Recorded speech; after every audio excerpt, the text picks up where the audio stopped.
আমরা অনশনে বসছি মূলত আমাদের স্টোর ভাড়া বৃদ্ধির প্রতিবাদে। আমরা দীর্ঘদিন থেকে আন্দোলন করে আসছি। এই আন্দোলনের কারণে আমাদের স্টোর ভাড়া আমরা 5 টাকা করার দাবি জানাচ্ছি।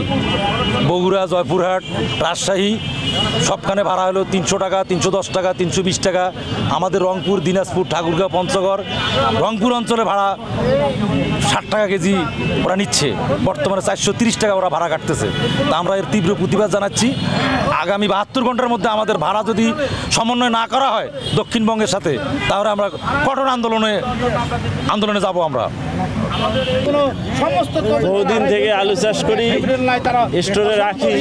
স্টোর মালিকেরা আমাদের প্রতি অন্যায়ভাবে ভাড়া চাপাই দিচ্ছে। গতবার ছিল 350 টাকা, এবার করছে 450 টাকা।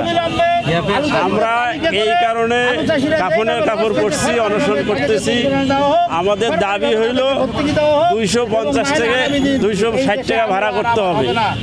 এই নিয়ে আমরা অনশন করতেছি এবং সরকারের প্রতি জানাচ্ছি যে অবশ্যই আমাদের এই ভাড়াটার বিষয়ে সরকারিভাবে তদন্ত করে আমাদের ভাড়াটাকে, আলুর কোলেস্টোরের ভাড়াটা কমানোর জন্য 5 টাকা কেজি করলে আমরা এই অনশন থেকে করব। কিন্তু আমরা চাচ্ছি যে দ্রুত আমাদের এই কোলেস্টোর মালিকেরা আমাদের ভাড়ার বিষয়টা দ্রুত সারার জন্য। আমরা কৃষক মারা যাচ্ছি, কিন্তু ওরা আমাদের কথা কেউ শুনতেছে না। বাধ্য হয়ে আমরা কাফনের কাপড় পরছি। আমরা এখন যদি ভাড়া না, এই ডিসি সাহেবের এখানে আসছি, যদি উনি আমাদের এগুলো বিষয় একটু না করে, তাইলে আমরা হয়তো এখানেই শহীদ হয়ে যাব বলে আমার। আজকে আমরা এখানে অনশন করার কারণ হলো আমাদের স্টোর ভাড়া 450 টাকা না স্টোর মালিক পক্ষ। আমাদের দাবি একটাই, 250 টাকা ভাড়া করতে হবে।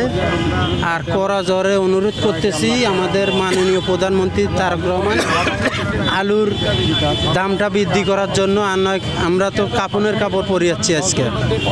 আমরা যে পরিস্থিতি ঋণে জর্জরিত, এই ঋণের কারণে আমাদের মনে হয় আল্লাহ কি কপালে রাখছে আমরা বলতে পারবো না। আমাদের এখন একটাই দাবি, আলু স্টোর ভাড়াটা কমাইতে হবে, 250 টাকা করতে হবে, কেজি প্রতি 5 টাকা করতে হবে। তাইলে আমরা না হলেও ডাল ভাত খাইতে পারবো আর কি এই বছরটা। আমরা আসলে আমাদের ন্যায্য দাবি সারা বাংলাদেশের স্টোর ভাড়াটা এক হওয়া উচিত। আমরা কেন আন্দোলনে যাব?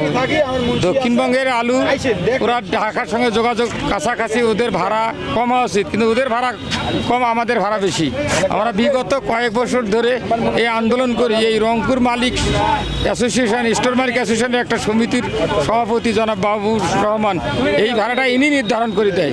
কিন্তু এনার সঙ্গেই পারা যায় না। অন্য স্টোর মালিক যদি সহনশীল হয়, ইনি সেটাকে আবার প্রতিহত করে ভাড়াটা নিজে নির্ধারণ করিয়ে অতিরিক্ত ভাড়া আদায় করে।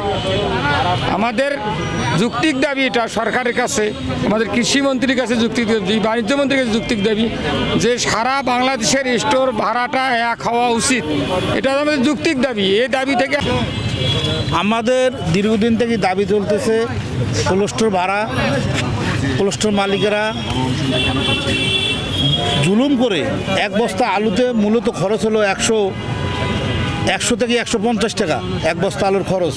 আর কোলেস্টোর মালিকেরা এই ভাড়া আদায় করতেছে 400 থেকে 450 টাকা। এই অন্যায়ের বিরুদ্ধে আমরা দীর্ঘদিন থেকে আন্দোলন করে আসছি।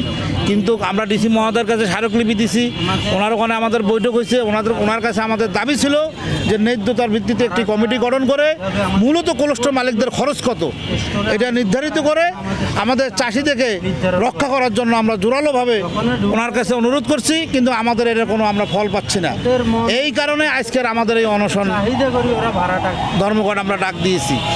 এবং আমাদের দাবি যে ন্যায্যতার ভিত্তিতে অবিলম্বে কোলেস্টোর মালিকদের কোলেস্টোরের খরচ কত ন্যায্যতার ভিত্তিতে ডিসি সাহেবের নেতৃত্বে একটি কমিটি হয়ে এটা ডিলে দেওয়ার জন্য যে ভাড়া কত নিতে পারবে তারা এবং তাদের খরচ কত।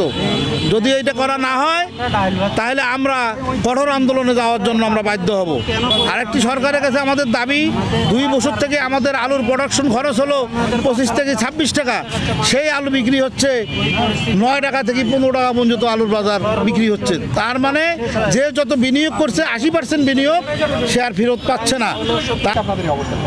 হ্যাঁ, আপনারা তো জানেন যে এর আগে আমরা মডার্ন মোড়ে মানববন্ধন করছি, বিক্ষোভ করছি। এত কিছু করার পরে এখন পর্যন্ত আমরা কোনো সন্তুষ্টজনক কোনো সাড়া পাইনি। আর আলু তো বাইর হচ্ছে কোল্ড স্টোর থেকে, আলুটা তো বাইর করতে হবে। প্রতিনিয়ত আলু বাজার কমে যাচ্ছে, তা আলুটা বাইর করা অত্যন্ত জরুরি হয়ে পড়ছে।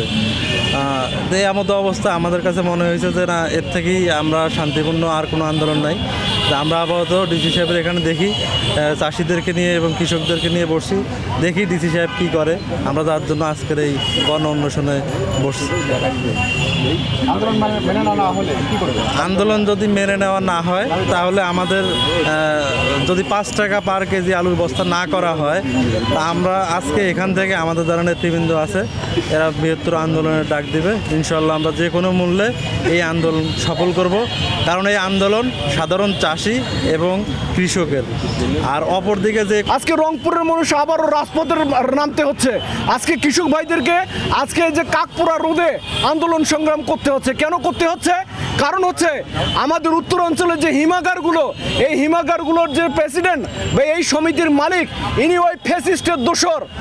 সুতরাং তাদের ওই আচরণ, ওই ফ্যাসিস্টের দোসর, তার ওই আচরণ থেকে, ওই মানসিকতা থেকে সে বের হইতে পারেনি, যার জন্য এখনো ওই স্টোর ভাড়া আপনার তার মতো করে সে বহাল তবিয়তে রেখে কৃষকের রক্ত চুষে খাওয়ার চেষ্টা করছে। কৃষকের রক্ত চুষে খেয়ে সে দেশে বিদেশে বাড়ি বানাবার চেষ্টা করছে, বিদেশে মডেলের বাড়ি বানাচ্ছে, বিদেশি মডেলের গাড়ি কিনছে, অথচ আমার কৃষক ভাইরা মোটা ভাত মোটা কাপড় পায় না। আজকে আলুর বস্তা আলু স্টোরে ছেড়ে দিয়ে চলে আসতে হয়। আজকে আমাদের কৃষকের এই অবস্থা, আজকে সে শিল্পপতি, সে ধনিক শ্রেণী, সে বুর্জুয়াদের অবস্থা হচ্ছে এই। আমরা তীব্র নিন্দা জানাই। আমরা প্রত্যাশা করি এই আধুনিক বাংলাদেশে, এই নতুন বাংলাদেশে ওই বুর্জুয়াদের, ওই ফ্যাসিস্টদের জায়গা হবে না। তাদের অনতিবিলম্বে তাদেরকে গ্রেপ্তার করে তাদেরকে শাস্তির আওতায় নিয়ে আসতে হবে। এই কৃষকের উপর অত্যাচারের জন্য